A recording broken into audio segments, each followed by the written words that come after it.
Hello, guys, and welcome back to WezLife.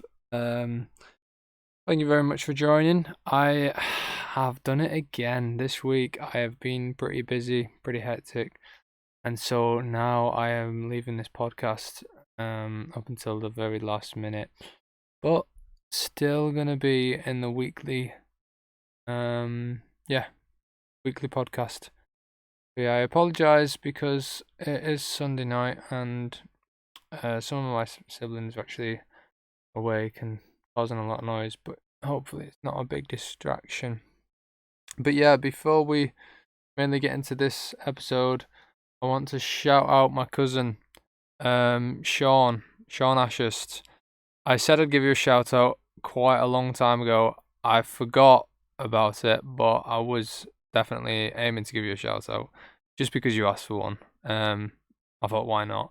Maybe one day we'll get an episode recorded like we said we would, because that'd be fun. And he did want to say, because last week's episode I talked about PewDiePie and stuff and how he copied me. If you've not seen it, go and have a look because he's definitely copied me. You can clearly see that. But yeah, I wanted to put this picture in that Sean thought resembled me. It's a picture of Charles Bronson. So here it is. I absolutely love that. That is like the best picture ever. Look at us both. Yeah, I only, that mustache right there from me on the left, that was only for one day. So what happened was, um, it was the end of November, and I thought I would shave off the beard that I had and keep the mustache on. See what it looked like. So that's that. Yeah. So thanks, Sean, for just making me saying I look like Charles Bronson. But there you go. That's in this podcast entirely for you, mate. Yeah, let's jump into the episode now. Let's not put that picture up forever. Yeah. So, where's Wes? I'm gonna largely link it in with what I'm talking about because to be honest, I'm quite tired. But yeah, let's just carry on talking about it. So, where's Wes? This week, I've been carrying on with just getting uni work done as normal. I've had an open air in Manchester, which was pretty fun to be honest. Although it was also quite sad because the open air board that we use got badly broken due to blowing over in the wind. But yeah, we'll learn from the mistakes and next time we'll tie it down. Yeah, it was pretty sad when that happened. We did have some street performer who was dancing like he was dressed as Deadpool. We had a big conversation with him, which was fun. It'll be on Joe's YouTube channel hopefully soon, and I'll let you know when that's up because it is a fun episode. Well, it was a fun clip. So yeah, that was Thursday, and then this weekend I've literally been what feels like everywhere. I went down to Bristol on Friday. Spent the day with a very good friend of mine. And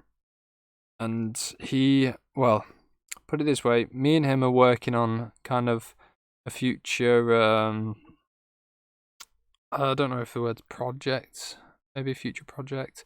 Basically, I want you to expect something pretty big, or at least big for me, because it is. Yeah, there's gonna be some changes in the future.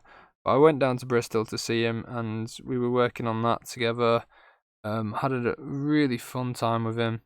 We actually ended up making a load of cakes at like 10 o'clock at night. Oh, sorry, just thinking about that now makes me tired. Yeah, we made a load of cakes at like 10 o'clock at night, and then we ended up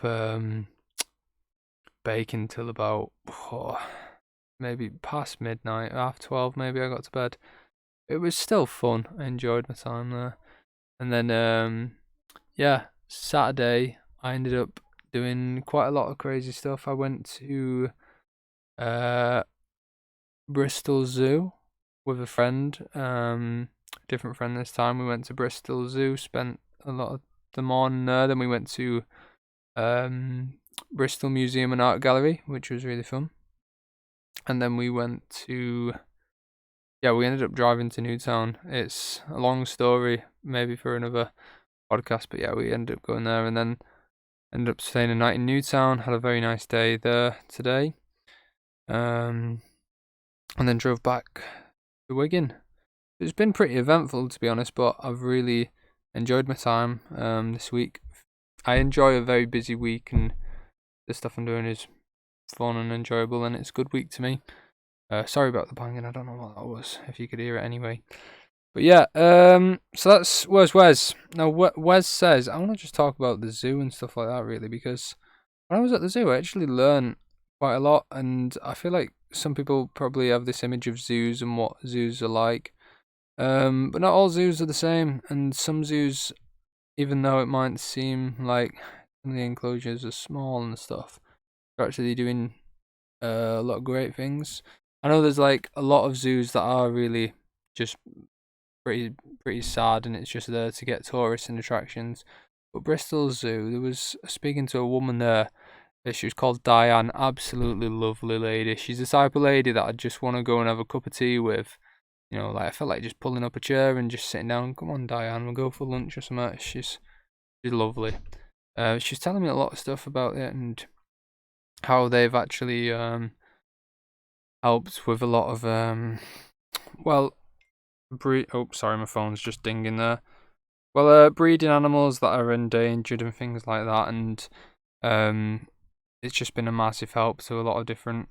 I think a lot of insects are one, like butterflies and spiders and things that you probably wouldn't even think are like endangered and things. But yes, they're doing good there, and they've had a lot of help with the gorillas. The gorillas was actually a massive one. Like, there's loads of stories. I'm forgetting it now, but basically there was like some gorilla that got just dropped off. Like, I think it had its hand cut off by poachers or something, and it just got dropped off outside a zoo in Ireland, and then it ended up in Bristol, and then it went back to Ireland, I think, or something. And then, but yeah, the gorillas are taken care of there, and they're nice, and they're nice. Well, the sound. I also learned that gorillas actually can like viruses like the flu and things, and even the coronavirus, they can contract. Is that contract them? Yep, I think that's the word, contract them from humans, and so they're kept behind glass to keep them safe from us and our coronavirus. But yeah, it's nice. There's a lot of fun animals at Bristol Zoo. It's really nice. Originally, when Bristol Zoo opened, you should go. Honestly, have a look at some photos. It's absolutely mental. There's like photos of like little children pushing lion cubs around in a pram, and there's like elephants that people just ride down the pathways and things. It's crazy, and it's just like a whole new world. I just bashed the mic a bit there. Yeah, I wish I could just go back in time and experience the zoo when it was then. I think that probably was a bit more of a massive tourist attraction. Since all this health and safety thing has come into the mix, it's just gone a bit crazy. But yeah, honestly, Bristol Zoo, if you've never been before, I'd say it's worth going. I mean, my expectations, like honestly, when you're driving around and stuff and you see it outside, it doesn't look that impressive. I think driving around Bristol, like no offense to anyone who lives in Bristol, but it's not the most beautiful place ever. Like, I don't know, it was just mad how there's like this. The zoo is actually really nice on the inside and stuff, and it's quite big, like bigger than you'd expect. And it's just in the middle of Bristol. It's crazy. Yeah, go to Bristol Zoo. It's a good, enjoyable time there. I'd like to visit some more zoos, to be honest. Maybe I'd go Chester Zoo next, but I don't know what that's like. I think there's a big zoo in London that's supposed to be really good. I'd like to go there too. Yeah, anyway, the museum as well. I want to talk about museums and art galleries. Now, I absolutely love art galleries, right? I could just sit down and go to an art gallery and look at paintings for ages. Like, I'm not a huge fan of modern art, to be honest, but I like just paintings where there's so much attention to detail, and you just look at it and you're like, flipping heck, that must have took absolutely ages to paint. Like, how on earth do you have the patience to do that? But I absolutely love it, and just sitting down and admiring it. It's amazing. Absolutely. It's just crazy on another level. Yeah, that was there's a lot of nice paintings in a art gallery. It's not the biggest art gallery I've ever been to, but it was alright for being a free place. Yeah, the museum was good too. I'll tell you what, my highlight of the weekend was Bristol Zoo when we went in the butterfly room. There's loads of butterflies everywhere. That was really fun. Diane, what a legend again. I asked her, I was trying to get a butterfly to land on me, and she said that she's had 5 butterflies land on her in the past 11 years. So I thought, sack it, I'm not waiting around 11 years for butterflies to land on me. So I didn't get one to land on me. But yeah, that was a highlight. But then my other highlight was in the museum. My favourite part of any museum is like the Egyptian kind of stuff, like the mummies, and I find it so interesting and fascinating looking at all the old Egyptian tools and different things. It's mind blowing. It's great. But they had this video of this mummy that was apparently rotten, and so the researchers decided to unwrap it and for scientific purposes and stuff. So they did that, and when they unwrapped it, they did this time lapse video and unwrapping it, and they had pictures of everything that they discovered under each layer and things. It was pretty cool. It was really interesting, and I loved that so much. So that was a really good part of the day. I've got anything else to say about Bristol in general? Don't know. Probably not. I'd go again. I would go again. I'd go again to I'd go back to the museum, to be honest, and look at that timeline of the video. That was I actually would do that.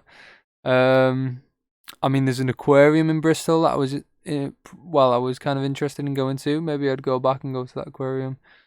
Yeah, Bristol is alright.